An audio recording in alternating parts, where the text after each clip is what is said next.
Hi there. This is Randy Stone. I cover the night beat for the Daily. Stories start in many different ways. This one began in the city's morgue. The poor devil lying on a hard slab. Murdered through the courtesy of Randy Stone. Night Beat.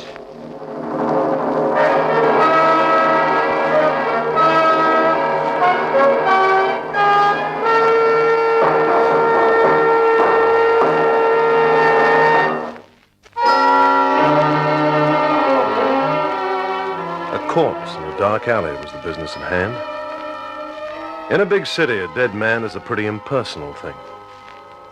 But I had a special interest in this one because they wanted me to identify him. So here I was in the early morning, standing beside a sheet-covered slab. Then the policeman nodded, and the attendant pulled back the sheet. Well? Yes, that's him. That's Ted Carter. Right, that does it. We had to get positive identification, Randy, and you were the only one we could reach. Sorry I had to get you out of bed. That's all right. Well, I suppose that winds it up. Be seeing you, and thanks for the trouble.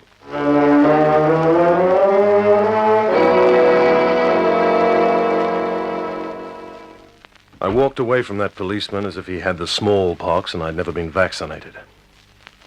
When I hit the street, it was raining. The sky was gray. There was a cold chill in the air. I waited for a cab, thinking for the first time how I hated this city, hated it. Because somewhere in that rain was Ted's killer. What was he doing now? Sleeping? Having his morning coffee? Waiting for the first editions to come out to see how well he'd done? You'd have to look hard to find anything about Ted. Page 6. Ex-hoodlum found shot. Period. When you're an ex-anything, that's a nice way of saying you're dead, brother. Lie down. Then a cab showed up. I went over to see Ted's girl, Joan.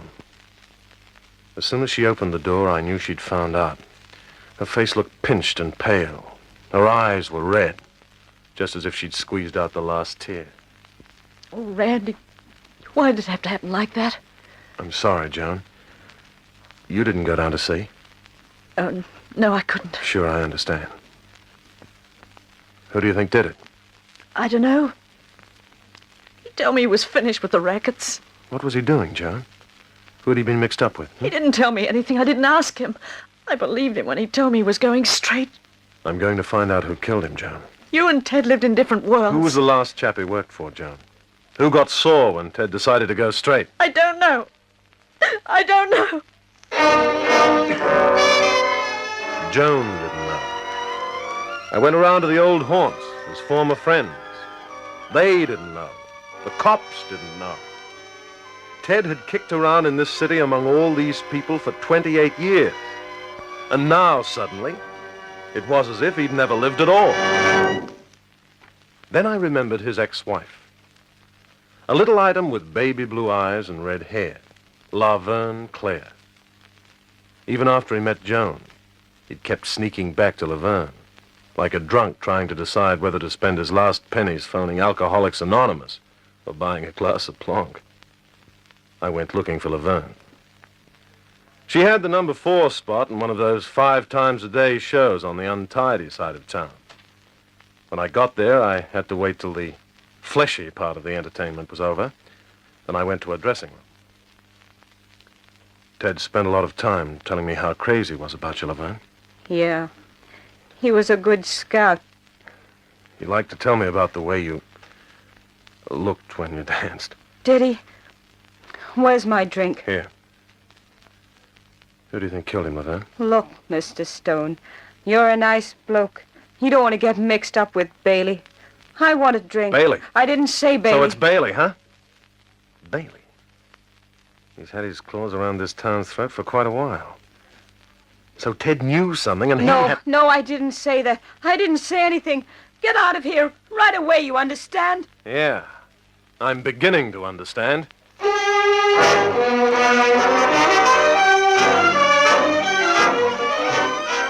So I had a lead. Only what a lead. Bailey, a new type gangster.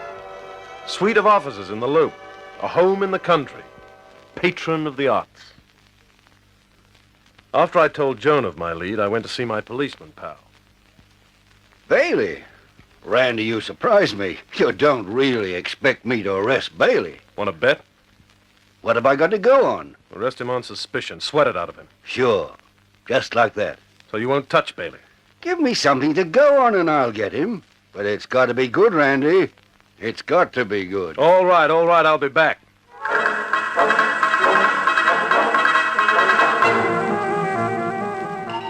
I couldn't stop. I was like a snowball. Somebody started rolling down a hill. Ted was dead because he believed in me. I couldn't forget that any more than I could forget my name. Then I remembered my job. The paper? Sure, why not?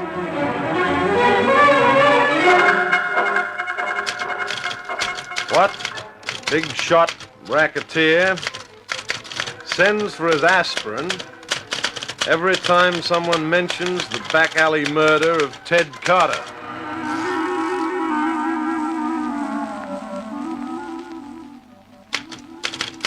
When is the law going to wake up and change the address of Mr. B from a luxurious penthouse to a cold, condemned cell?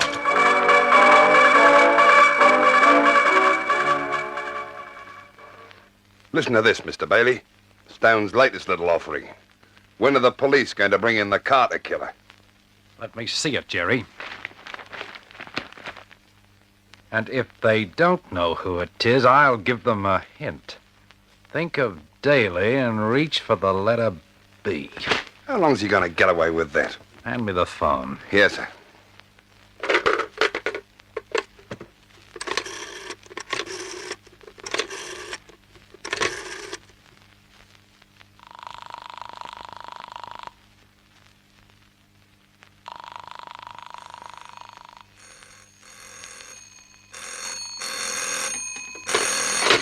Hello. I want Randy Stone. You got him. I'll say it only once, Mr. Stone. Huh? I don't like this kind of publicity. Oh, you must be Bailey. I'm asking you to stop. Real polite like, huh? That's right. Polite. So what's the good word, Mr. Stone? The good word? I got a whole sack full. If you get a copy of the Daily first thing tomorrow, you'll see him right under my byline. Now listen, Stone. Something like this. When are the local gendarmes going to knock on Mr. Bailey's door with a warrant for his... Okay. So he doesn't want a preview. So let him pay fourpence. Well, that was more like it. I started feeling like one of those uranium prospectors when the Geiger counter starts to click. So Bailey was beginning to squirm, huh? Well. On him it looked just fine. I worked late on my copy that night, giving Bailey enough needles to sew a circus tent. I was feeling pretty good when I headed for home. I unlocked my door and stepped inside. I didn't have to shut the door. It was shut for me. I've been waiting for you, Mr. Stone. My name's Jerry. Well, Jerry, as long as you're here, make yourself at home. You're a humorist, aren't you? Like your friend, Ted Carter. What do you know about Ted Carter? He was a regular card. Okay, what do you want? Mr. Bailey sent me over to take a look at you. Your boss? Mr. Bailey. And you. Your little boy Blue, huh? Yeah, a wisecracker, all right. Tell that boss of yours I'll be dropping around to see him for an interview. He doesn't want it that way. He sent me to see you instead. Yeah? Mr. Bailey wants me to teach you a lesson with this blackjack. Here. Mr. Bailey hasn't got a sense of humor. Wisecracker.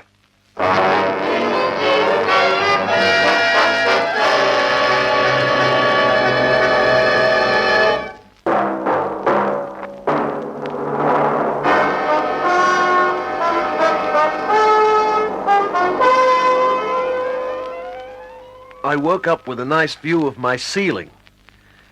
A sign outside the window flashed on and off. And every time it flashed on, it was like that pal of Bailey's with his blackjack testing his strength on my skull and doing fine. After a while, I crawled into the bathroom and held my head under a cold tap until my eyes came back into focus. And I cleaned up, changed clothes, and found a cab. It was 11:15 when I reached Joan's apartment. I had to knock a long time before she came to the door. She was rubbing the sleep out of her eyes. Randy, come in. Thanks, honey. What happened to you? Surprise party. By the same people who surprised Ted. Wait, I'll get some bandages. That's not why I came. No? When Ted quit the rackets, what did he do with his gun? He left it with me to show he was on the level. Why? I want Ted's gun. What are you going to do with it? Never mind, just get me the gun. No, Randy. No, you'll only... The gun! Where are you going? Wentworth Towers. Bailey has an office there. You're walking right into a trap. They'll kill you like they killed Ted. If I don't go, Jerry will be coming around again. You see, either way, it's no good. At least this way, I say when.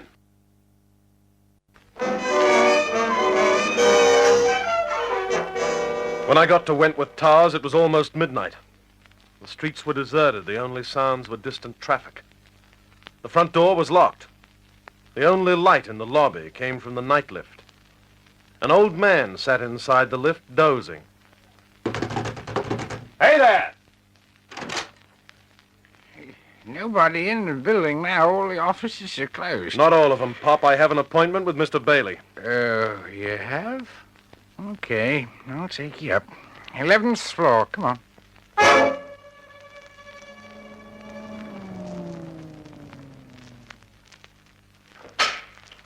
The lift came to a stop on the 11th floor.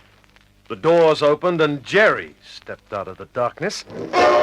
Only his gun was in his fist. Take us downstairs, pup. Sure thing, I Jerry. want to see Bailey. We know. But Bailey doesn't want to see you. Say, keep your hands out of your pockets. Let me see where you got there, Stone. A gun. Pretty nice, thanks. Don't mention it. I'm always handing out souvenirs.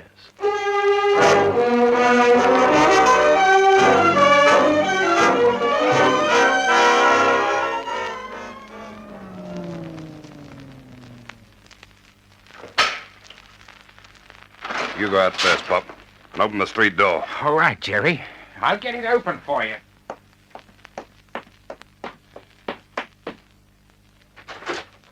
Everything all right, pup? Is it all clear? Why don't you get out there and see? Here, I'll help you. Hey, what the... I shoved Jerry out and started the lift going up. I could see little lights blink on the instrument panel as I passed each floor. Bailey was on the 11th floor, and I was getting closer. Closer. Closer. It stopped. I kept punching the button again and again. The lift wouldn't budge. I tried to open the door, but it was sealed tight. The signals on the panel said I was stuck between the 3rd and 4th floors. Little Boy Blue and the old man had gone to the basement and switched off the power of my lift. I was trapped. But as long as I was between floors, they couldn't get to me either. Little Boy Blue reasoned it out this way, too. How are we going to get this lift down here so we can get at him? You wait here. I'll go down to the basement and get him down to the 3rd with the emergency crank. All right, but hurry.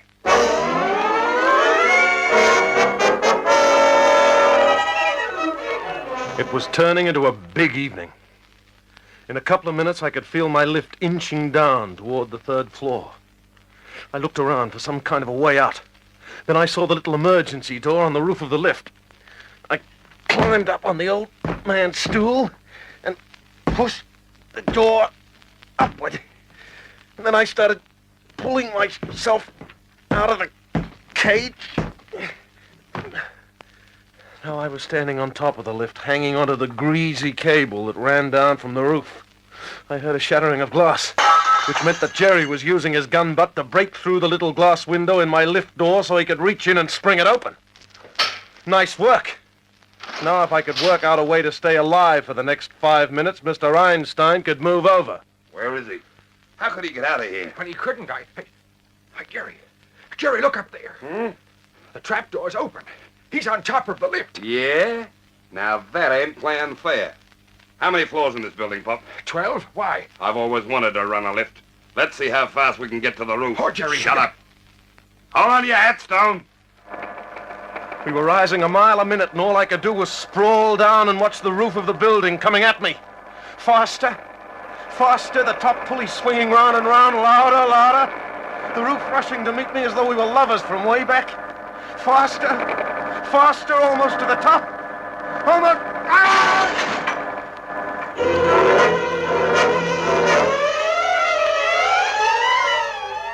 Now I knew how those goats felt when the bomb went off at Bikini. The shock of the lift smacking against the huge top springs shook me up like a bag of cement in a concrete mixer. But I was alive, which is always encouraging. Jerry stopped off on the 12th floor. Pop started taking the lift down very slowly. I was still sprawled out on top of the roof trying to get the cobwebs out of my brain. All right, Pop. Pop stopped it when the roof was level with the open door on the 12th floor. Ah, you must be the original India rubber man, Stone. You'd make a fortune in the circus. Nothing at all. I owe it all to my heavy underwear. Come on, climb out here. How can I refuse such a nice invitation, especially when you're holding a gun? Come on back up, Pop. Lift! Will you wait just a minute, please? Who's that? It's one of the cleaning women. You better put that gun away. Well, this is sure a break. I thought you'd be taking a snooze. All right. Come on. Get in. Yes. Let's all get in. It's hard to get a lift this time of night. We rode down, the four of us. No one said anything. The cleaning woman was half dead on her feet, her head bobbing, half asleep. That lovely, innocent, tired old gal was saving my life. So long as she was with us. I'll get out on the 3rd floor, Pop. I'm going to the dressing room. All right, 3 it is. Here, number 3. Thank you. Good night, Pop. Cheers, Pop. I get off here, too. Stone! Come back here, Stone! I raced down the dark hall past the cleaning woman who stared at me with mouth wide open. In the distance, I saw what I was looking for, a little red sign that said stairway. My pal was right after me. I got to the stairs, started down, 4 at a time. He was right on my tail. You're not getting away, Stone. I had to get out of here fast. The party was getting rough. I reached the main floor, but instead of going through the lobby and into the street, I ducked behind the tobacco counter. Jerry raced by. He went through the front door, looking for me on the street outside. I looked at the indicator over the night lift door. The old guy was still parked on the 3rd floor. I went to the stairs again and down into the basement. I needed a lift in the worst way. There were several parked for the night. I took one and started up. The 11th floor. The building tapered off up here. Around the small square hallway were 6 office doors. Bailey was behind one of those doors. I tried the first door, nothing. The second door was locked too. Then a telephone started ringing inside one of the offices. I hurried over to it, locked. The transom was half open, but no light showed through. Then as I was about to turn away, I heard... Hello, Jerry. Where the devil are you? The lobby. You crazy fool is up here. Yes, it's in the hall just outside this door. Now get up here right away and don't take any chances. As soon as your lift door opens, kill him. All right, move. The indicator above the night lift door was blinking fast. It was on its way up and Jerry was in it. The instant the door opened, he'd kill me. Right then, I started thinking of Joan. You'll end up like Ted, with 5 bullet holes in your back. Yes, it was beginning to look that way.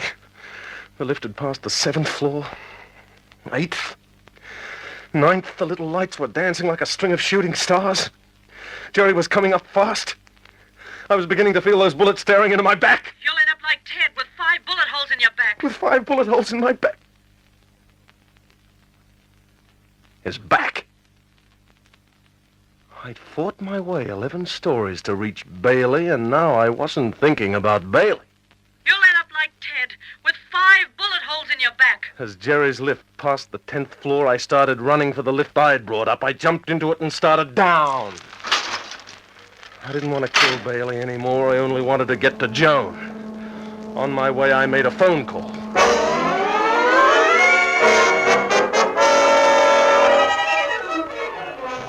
Joan was waiting for me when I got to her apartment. She wanted the whole story, everything that happened.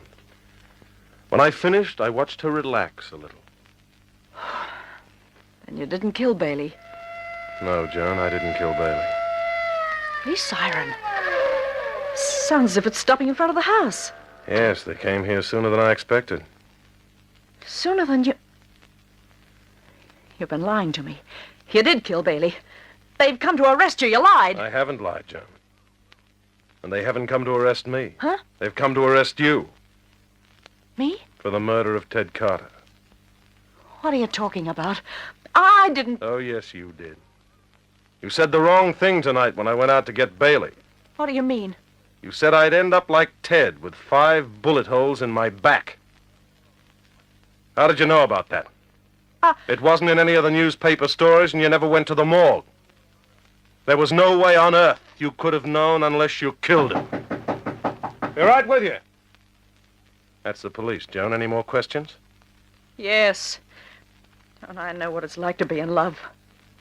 I was willing to do anything for him. Scrub his floor, wash his clothes, give him a good home, anything. But always he kept going back to Laverne. The way I loved him, do you think I could let any other woman... Okay, boys, I'll let you in. I just want you to know one thing, Joan. No matter what you thought, Ted really loved you. You see, Laverne represented his old world. But with you, he was going to have his new life. You remember that, will you? Okay, boy, she's all yours.